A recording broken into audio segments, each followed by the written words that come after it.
기도하겠습니다. 하나님, 그렇습니다. 주의 은혜가 이 온 세상 가운데 삭막하고 혐오하고 분열하는 이 시대에 주님의 사랑이 펴져지기를 소망합니다. 우리 온 성도들이 그렇게 믿음의 역할들을 감당하고 또 교회가 그런 모습이 있도록 인도하여 주옵소서. 이 시간 말씀을 나누고자 할 때에 함께 하실 것을 믿사오며 거룩하신 예수 그리스도 이름으로 기도 올려옵나이다. 아멘. 할렐루야. 네. 최근에 학교 폭력이나 괴롭힘의 얘기를 들으면 어떻게 저렇게 할 수 있을까? 어린 학생들이, 청소년들이 저런 폭력을 쓸 수 있을까? 저렇게 어떻게 학생들을 괴롭힐 수 있을까? 그런 생각이 듭니다.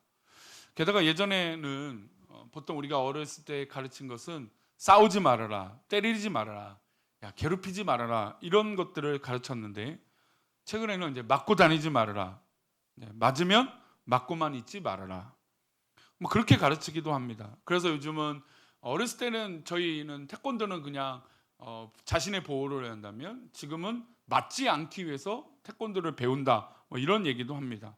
그래서 태권도를 배우기도 하고 호신술을 배우기도 합니다. 적어도 자기를 보호해야 한다는 생각으로 배웠던 것들이 이제는 당하고만 살 수 없다라고 하는 관점으로 이 옷들이 조금 바뀐 것 같습니다. 하지만 이런 생각은 그냥 단순히 보호만 해야 되는, 그러니까 자기 보호만 해야 된다는 그 생각에 넘어서 이제 이것이 보복으로까지 생각이 바뀌고 있다는 것이 문제인 것이죠. 다른 사람을 가볍게 여기고 폭력으로 바뀌어요. 그 마음이 악한 마음으로 바뀌는 모습을 우리는 싸움이라고 얘기합니다. 그런 싸움들이 나면 사람들이 참 악하다, 좀 나쁘다라는 생각이 들죠. 현대 시대는 말씀드린 대로 혐오의 시대라고 얘기도 하지만 또한 한편으로는 분노의 시대라고 얘기합니다. 길거리에서 분노하고 사랑하는 사람이라고 하는 그 이유로도 분노하고 자신의 뜻대로 되지 아니해서 분노하고 또 자기가 성공해서 분노하고 또 실패해서 분노하고 뭐 어려운 일이 있다고 해서 분노하고, 그러니까 어떤 이것들을 다스리는 게 아니라 분노를 표출하는, 그래서 그것이 잘못된 기형적인 모습으로 나타나고 있는 시대라고 얘기하고 있는 것이죠. 이런 혐오와 분노가 쌓이다 보니까 사회는 점점점 병들어가고 있습니다. 교회도 연일 이런 아픔의 뉴스들이 계속되어지는 것을 볼 때, 물론 지금 이단과 사이비가 부각이 되어 있지만 사실 이제 교회가 참 시끄럽고 어려운 문제들이 있다는 건 우리 다 알고 있는 사실입니다. 이런 분노라는 단어가 사실은 무조건 나쁜 건 아니죠. 우리가 나의 감정을 다스리지 못하고 통제하지 못한 이 분노들은 문제가 있겠지만, 그러나 거룩한 분노, 하나님의 말씀을 가지고 있는 분노, 이 결단들은 사실 나쁜 게 아니죠. 그 분노로 내 삶을 지탱하고 이끌어갈 수 있다면 더 좋은 가치를 낼 거예요. 왜냐하면 더 좋은 가치, 진리를 사수하기 위해서 분노하고 선한 것을 사수하기 위해서 분노하고 영혼을 사랑하기 위해서 분노하고, 이런 것이 오히려 그 사람을 더 힘있게 만들 수도 있는 것이죠. 그런데 사실 이제 이런 분노라기보다는 이기적인 분노, 자기 사랑에 관한 것만 분노가 있는 것 같아서 안타까운 것이죠.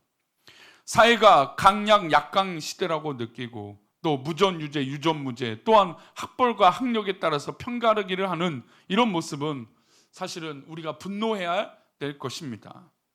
그러나 우리가 분노해야 될 것들을 분노하지 아니하고 또 이겨내야 될 것들을 이겨내지 못하고 또 다른 이 모습으로만 자꾸 흘러가고 있는 것이 현대 시대라고 할 수 있는 것이죠. 적어도 믿음의 사람은 하나님께서 기뻐하시지 않는 것을 멀리해야 될 줄 믿습니다. 그리고 또한 악한 것을 미워해야 되는 것이죠.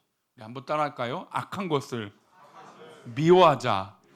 악한 것을 미워하고 죄를 멀리해야 되는 것이 바로 우리 믿음의 사람들의 해야 될 일인 것이죠. 이거에 대해서 우리는 분노해야 되는 것입니다. 하지만 우리가 돈에 관련되거나 성공에 관한 부분이거나 또 관계에 대한 부분이라면 용납하고 또 그냥 이해하는 것처럼 넘어가는 일들이 너무 많다라는 것이죠. 그래서 우리는 분명한 자세가 필요해요. 이것이 옳은 것인지 이것이 잘못된 것인지 이것들을 판단하며 때로는 대쪽 같다라고 하는 이야기를 들을지라도 하나님 앞에 정확한 자세, 명확한 자세, 또 우리 주변에도 그런 정확한 자세가 필요하다는 겁니다. 물론 저도 좋은 게 좋고 화목하게 되는 것을 우선으로 여깁니다. 그러나 하나님 기뻐하시지 않는 것에 얼마나 내 삶과 내 믿음이 반응하고 있는가라는 질문을 우리 스스로 던져야 된다는 것이죠. 한 가지 고민이 있습니다. 내가 진리로 바로 서고 옳은 것을 말하고 진리를 사수한다고 했는데 과연 세상이 바뀔까라는 거죠. 내가 아무리 진리를 사수하고 내가 아무리 바르게 선다고 하더라도 우리 공동체가 바뀔까? 교회가 바뀔까? 라는 것입니다. 그러나 우리는 그 이후의 것들은 우리가 고민하는 게 아니라는 것이죠. 하나님께서 하실 것을 믿으면 되는 겁니다. 내가 지금 대쪽같이 하나님의 뜻을 믿고 그것을 진리를 사수하고 그에 대해서 분노하고 하나님의 의를 위하여 살아가고자 결단하는 것이 더 중요하다는 것이죠. 잘 되고 안 되고 못 되는 것은 그 다음 문제예요. 우리는 우리의 분명한 자세가 필요하다는 것이죠. 왜냐하면 죄악은 우리를 이길 수 없기 때문이에요. 우리 마태복음 16장 18절 한번 읽어볼까요? 마태복음 16장 18절입니다. 함께 읽겠습니다. 또 내가 내게 이르노니 너는 베드로라. 내가 이 반석에 내 교회를 세우리니 음부의 권세가 이기지 못하리라. 아멘. 예수님께서 베드로에게 반석에 너희 교회를, 내 교회를 세우겠다 하시면서 그러면서 축복의 말씀으로 음부의 권세, 사단의 권세가 너를 이길 수 없다라고 말씀하셨습니다. 즉 교회와 믿음의 성도들은 이 죄악의 권세, 사단의 권세가 우리를 이길 수 없다라는 것이죠. 이것이 우리가 분명한 자세를 취해야 될 이유예요. 어중간한 자세나 그냥 적당히 타협하거나 좋은 게 좋은 것으로 여기는 것이 아니라 하나님의 말씀을 절대적으로 사수해야 될 분명한 이유라는 것이죠. 그러니 우리는 죄악에 대해서 분노해야 됩니다. 사단에 대해서 분노해야 되고 악한 것에 대해서 분노해야 됩니다. 게다가 악한 것에 우리가 타협하면 성경 말씀은 분명한 우리에게 말씀해 주시는 거 있어요. 그러니까 이 악한 것, 적당한 것에 타협하면 안 된다는 것을 말씀하시죠. 우리 요한일서 3장 8절인데요. 함께 읽겠습니다. 죄를 짓는 자는 마귀에게 속하나니 마귀는 처음부터 범죄함이라. 하나님의 아들이 나타나신 것은 마귀의 일을 멸하려 하심이라. 첫 번째, 죄를 짓는 자는 어디에 속했습니까? 마귀에게 속했다는 거죠. 그러니까 우리가 적당하게 이 죄와 악에 대해서 타협하면 될까요? 안 될까요? 안 된다는 것이죠. 게다가 마귀는 처음부터 애초에 범죄한 악한 것이기 때문에 우리가 만약에 죄와 악에 타협하거나 그냥 적당히 해야지라고 넘어간다면 우리도 모르게 마귀의 영향을 받게 된다는 겁니다. 저 죄의 문제에 우리가 휩싸일 수 있다는 것이죠. 그래서 우리는 이 경각심을 가져야 돼요. 내가 이 영적 싸움, 이 마귀와 이 죄를 멀리하는 것을 경각심을 갖지 않으면 우리는 어디에 속한 것입니까? 죄의 마귀에 속할 수 있다는 것이죠. 그리고 우리는 누구를 믿는 사람입니까? 하나님을 믿고 우리 예수 그리스도를 믿는 사람들이에요. 그 예수님이 이 땅에 오신 이유는 무엇입니까? 하나님의 아들이 나타나신 것은 무슨 일을 멸하려고요? 마귀의 일을 멸하려고 하신다는 거예요. 우리가 살다 보면 인정이 좋죠. 사람과 사람 사이에 사랑해주고 인정해주고 또 인정을 받고 서로 이렇게 애틋한 마음들이 중요합니다. 그러나 더 중요한 건 죄의 문제에 대해서는 타협하면 안 된다는 거예요. 그리고 그거에 대해서 우리가 말할 수 있어야 된다는 거죠. 하나님 앞에 죄가 죄라고 말하는 것, 그것이 중요한데 그냥 저 사람이 무슨 사정이 있겠지, 그런 과정이 있겠지. 물론 이해되는 것들이 있을 수 있을 겁니다. 그러나 하나님께서 기뻐하시지 않는 것들을 우리가 멀리해야 되는 것이죠. 한국교회가 지금 조롱이 되는 것은 교회가 권력과 가까워졌기 때문에 조롱거리가 되고 있어요. 물론 권력이 그 자체로만 무조건 나쁘다라고 말할 수는 없을 겁니다. 그러나 그 권력을 유지하기 위해서 더럽고 추악한 이 손길들을 교회가 타협했다라는 거예요. 받아들였다라는 것이죠. 그러니 어떻습니까? 교회가 세상이 존경하고 사랑한다라고 말하는 것이 아니라 교회가 더럽다라고 말을 하는 거죠. 그래서 우리는 스스로 겸비해야 돼요. 스스로 돌아봐야 돼요. 이것이 죄인가? 하나님 기뻐하시지 않는 것인가라는 것을 돌아보는 신앙의 고백은 굉장히 중요한 겁니다. 그러니 우리는 죄를 짓지 말고 하나님의 자녀답게 살아야 됩니다. 하나님의 자녀가 죄를 미워하고 영적 싸움을 해야 할 분명한 이유는 우리는 도둑 같은 신앙이 아니기 때문이에요. 그렇다는 거죠. 요한복음 10장 10절은 이런 모습을 이렇게 말합니다. 함께 읽겠습니다. 도둑이 오는 것은 도둑질하고 죽이고 멸망시키려는 것뿐이요 내가 온 것은 양으로 생명을 얻게 하고 더 풍성히 얻게 하려는 것이라. 도둑이 오는 것은 도둑질하고 죽이고 멸망시키는 것뿐이라는 겁니다. 죄를 짓고 하나님과 멀어진 것들은 이 도둑과 같다라고 말씀하고 있다는 것이죠. 근데 그 도둑은 도둑질하고 죽이고 멸망시키는 것을 우선으로 여기지 선하고 행복하고 감사하는 것을 우선으로 만들지 않는다는 거예요. 여러분, 죄와 타협하고 죄에 대해서 우리가 사소하고 분노하지 않으면 어떻다라는 겁니까? 마치 우리는 도둑과 같은 신앙의 삶을 살고 있다는 겁니다. 우리가 심보가 못된 사람을 무슨 심보라고 얘기하죠? 도둑놈 심보라고 얘기합니다. 도둑놈 심보는 사실 죗값을 치르지 않는 사람을 얘기해요. 그래서 제대로 된 값어치를 치르지 않고 저렇게 강탈하듯이 아니면 뭐 깎든지 뭘 하든지 하면 아이고 도둑놈 심보라고 얘기를 하죠. 근데 우리가 하나님 앞에 영적 싸움을 하지 않는 그런 모습이 바로 이 도둑놈 신앙이라는 것이죠. 하나님의 자녀답게 제 값을 치르지 않으면 도둑놈 심보, 도둑놈 믿음이 된다는 겁니다. 여러분, 하나님의 자녀답게라는 건 무엇입니까? 바로 우리가 방금 전에 읽었던 그 말씀인 거죠. 마귀는 처음부터 범죄했지만 하나님의 아들이 나타난 것은 무슨 일을 위해서요? 마귀의 일을 멸하려고 위해 오셨다는 거죠. 즉 우리가 믿음의 백성이고 하나님의 자녀라면 우리 또한 예수님처럼 마귀의 일을 멸하려 하는 행동들을 해야 된다는 겁니다. 성경은 분명 우리는 생명을 얻고 더 풍성하게 한다는 것을 말씀하고 있어요.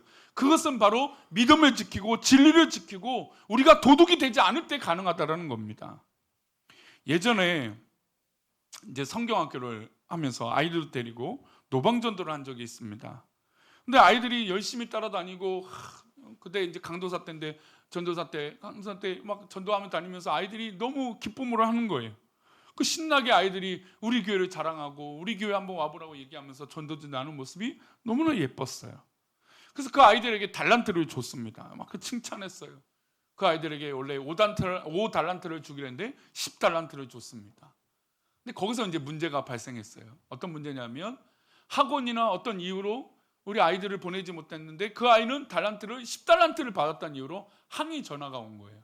전도사님이, 강도사님이 어떻게 정의롭지 못하고 공평하지 못하게 학원 다니고 뭐 무슨 일이 있어서 참여하지 못했는데 어떻게 이 아이들은 주지 않고 그 아이들만 줍니까? 그런 얘기를 해요. 이해가 돼요, 안 돼요? 그래서 이해가 되죠. 저 불공평했잖아요. 5달란트를 줘야 되는데 10달란트를 줬으니까. 그러니까 세상에는 맞는 말들이 분명히 있어요. 내 입장으로는 분명히 맞는 말이 됩니다. 근데 제가 그 아이들에게 심어주고 싶었던 것들은 있었어요. 그것이 무엇이냐면 영혼을 사랑하고 하나님 나라를 위한다는 것이 더 우선적이다라는 것을 말해주고 싶었던 거예요. 그것을 즐겁게 하는 아이들에게 더 칭찬해주고 싶었던 거죠. 여러분, 우리가 하나님의 일을 그렇게 분노하고 감당한다는 건 바로 이런 의미예요.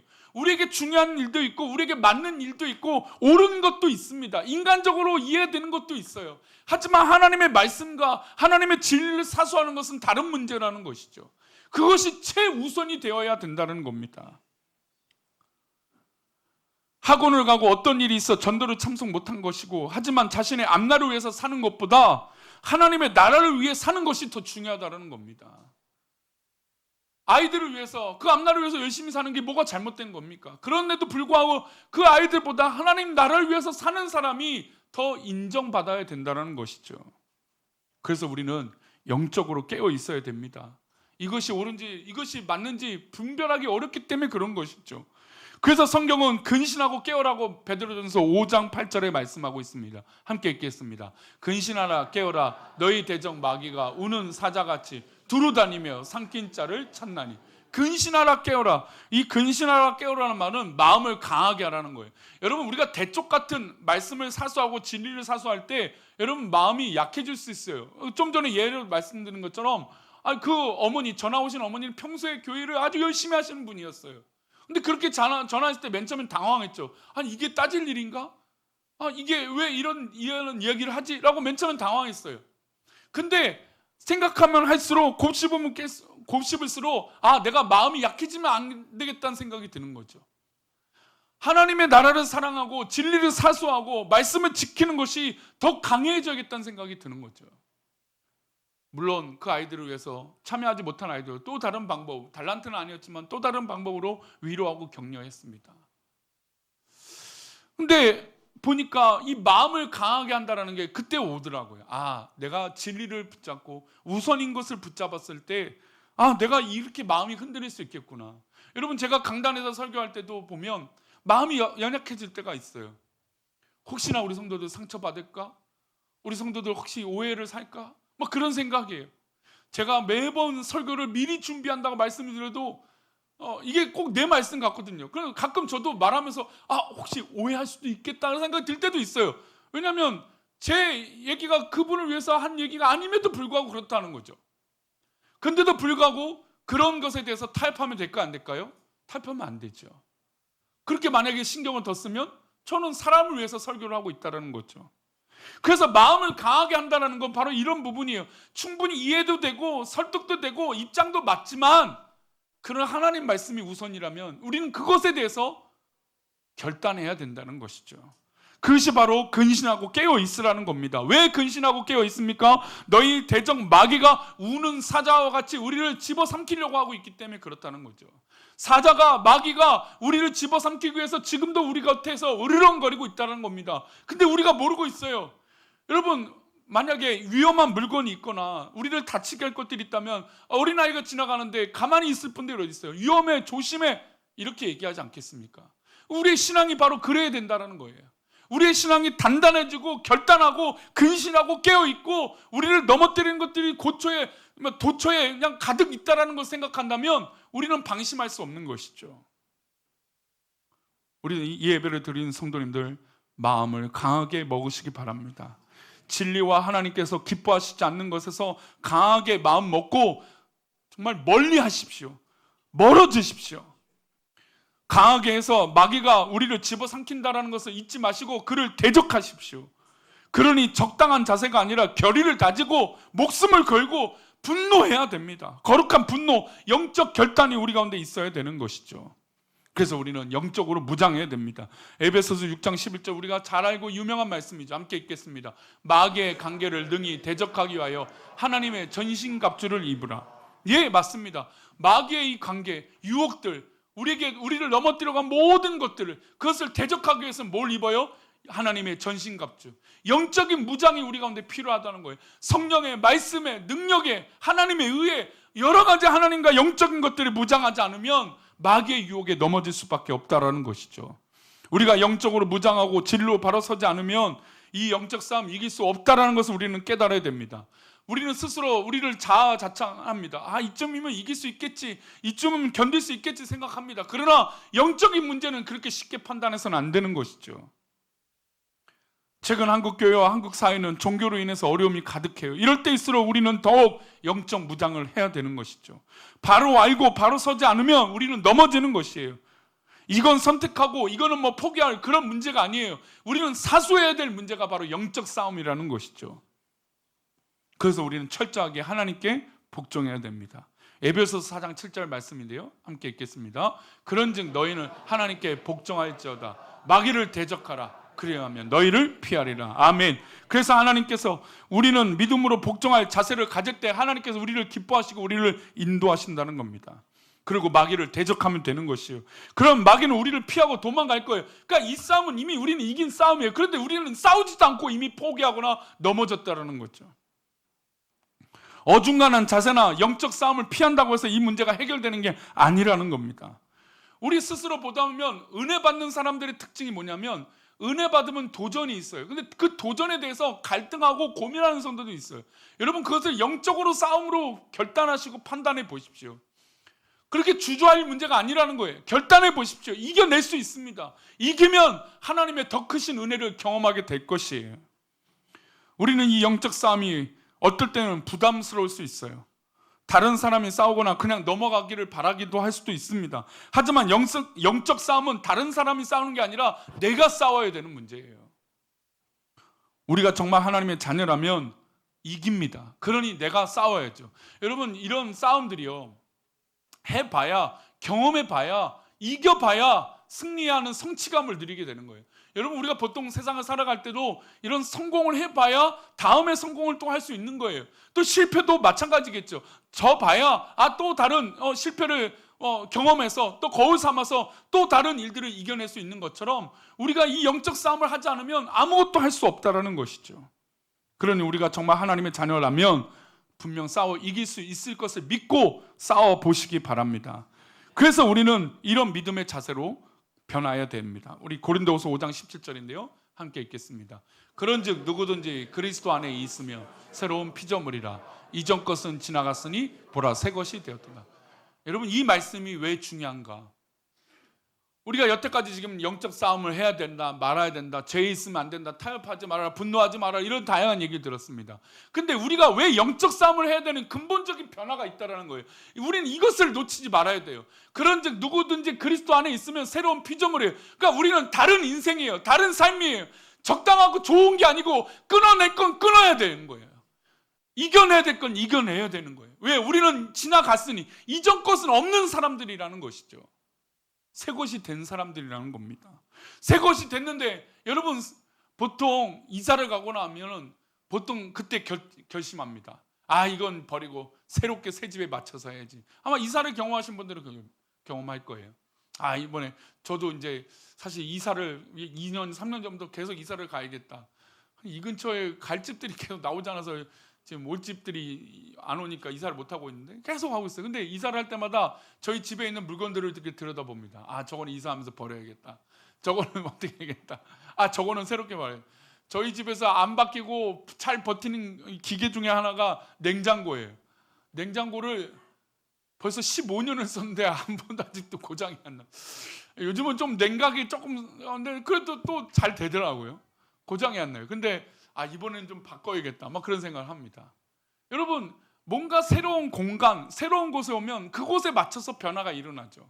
여러분, 우리가 예수님을 만나 예수님을 믿음으로 우리는 새 성전이 되고 새 것이 됐어요. 그런데 옛것, 더러운 것을 이것을 계속 둘 수 있을까요? 없다라는 겁니다. 우리가 믿음의 성도라고 한다면, 은혜 받은 성도라고 한다면 우리의 옛 습관과 더러운 것들을 과감하게 정리할 필요가 있다는 거죠. 하나님 기뻐하시지 않는 것들을 멀리할 필요가 있다는 거죠. 그거에 대해서는 단호한 거예요. 그거에 대해서는 타협할 수 없다는 것이죠. 만약에 그곳에 어울리지 않는 물건을 가져다 보세요. 제발 버려라 얘기하지 않겠습니까? 여러분, 우리가 쓰는 물건도 그렇게 얘기하는데 우리 하나님의 거룩한 성전 이곳이 더럽혀진다면, 하나님 기뻐하시지 않는 것이 있다면 우리는 과감하게 끊을 필요가 있는 것이죠. 이거는 인정과 애정과 사랑의 마음이 아닙니다. 결단하지 않는 영적인 문제라는 것이죠. 이 신앙의 감격이 있어야 영적 싸움을 있는 거예요. 다시 한번 말씀을 볼까요? 고린도후서 5장 17절. 그런즉 누구든지 그리스도 안에 있으면 새로운 피조물이라 이전 것은 지나갔으니 보라 새 것이다. 그리스도 안에 있으면 새로운 피조물인 거예요. 우리가 새로운 가치고 새로운 피조물인데 왜 아직도 이전 것에 얽매여 있고 연연하고 왜 아직도 하나님 앞에 결단하지 못하고 있습니까? 이런 영적 싸움이 늘 있다는 것을 결심하고 생각한다면 이 새로운 것에 대한 변화를 두려워하지 않는 거예요. 물론 우리는 새로운 것이 두려울 수도 있어요. 내가 그렇게 할 수 있을까? 끊어내는 게 쉬울까? 그렇게 결단하는 게 쉬울까? 영적 싸움한다는 게 쉬울까? 이러면 이렇게 또 부족할 텐데, 이렇게 하면 연약해질 텐데, 이렇게 하면 뭔가 채워지지 않을 텐데, 그런 생각이 들 수도 있어요. 그런데 여러분, 그 고민에 이 말씀을 잊지 마십시오. 고린도후서 5장 18절 이어진 말씀은 이렇게 말합니다. 모든 것이 하나님께로 났으며 그가 그리스도로 말미암아 우리를 자기와 화목하게 하시고 또 우리에게 화목하게 하는 직분을, 모든 것이 어디로부터 왔다고요? 하나님께로 왔다고요. 왜 우리가 이 땅에 있는 것에 연연해서 제약과 하나님 기뻐하시는 것에 타협하고 있냐 이것입니다. 모든 것이 하나님께 났는데 하나님께 한번 맡겨보라는 것입니다. 하나님께 맡겨보고 의지해보라는 것이고 영적 싸움을 한번 해보라는 것입니다. 지난 금요일에 말씀을 좀 듣다가 비느하스, 저 어렸을 때부터 참 비느하스 설교를 꽤 많이 했었는데, 비느하스가 하나님 앞에 그 가문이 믿음의 가문이요 제사장의 가문이 될 수 있던 건 믿음의 결단이 있었기 때문에 그래요. 영적 싸움이라는 것으로 결단했기 때문에 그래요.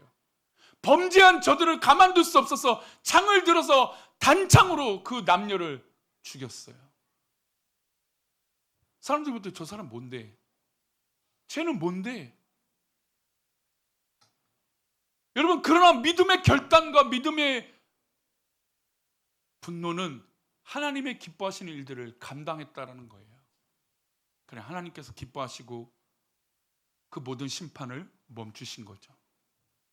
여러분, 우리는 지금 이 한국 사회에 이것이 우리 가운데 딜레마가 되고 있어요.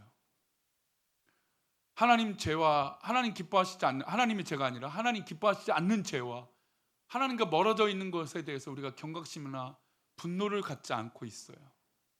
목사들도 적당히 좋은 건 좋은 것으로 넘어가고 하나님 기뻐하시지 않는 것이 있음에도 불구하고 그냥 이해하려고 넘어가고 있어요. 여러분, 그것은 우리를 살릴 수 없다는 것을 아시기 바랍니다.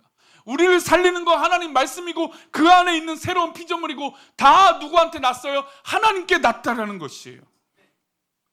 그러니 걱정하지 마시고 하나님께 맡겨보십시오. 하나님 말씀 믿고 결단해 보십시오. 그리고 거룩한 분노를 한번 해보십시오. 그러면 하나님께서 그 모든 것을 오히려, 말씀 다시 보세요, 오히려 우리에게 뭘 주세요? 화목하게 하는 직분을 주세요. 그렇게 거룩하게 분노했는데, 영적으로 싸움을 했는데 오히려 하나님께서 더 화목하게 하시는 은혜를 주신다는 거예요.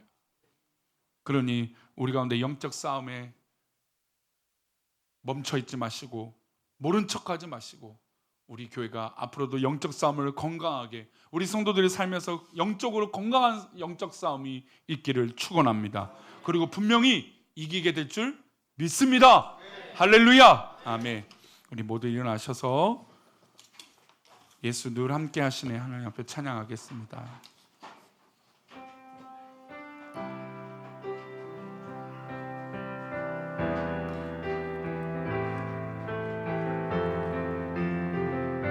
반주 한 번 더 해주시고, 제가 이 찬양을 하면서 우리 설교와 말씀을 한번 이어서 하려고 했던 이유가 있어요. 승리하는데 왜 이런 고백이 필요한가? 여러분, 우리 가운데 예수님이 내 마음 아시고 예수님이 우리와 함께 하신다는 우리가 놓치고 있기 때문에 우리 일상에서 영적 싸움을 하지 못하는 거예요. 그냥 내가 좋은 대로, 내가 맞는 대로, 내가 옳은 대로, 내가 생각하는 대로가 맞으니까 그렇게 살다 보니까 오히려 모르는 거죠. 그런 여러분 삶 속에 예수님이 늘 함께 하실 것을 믿습니다.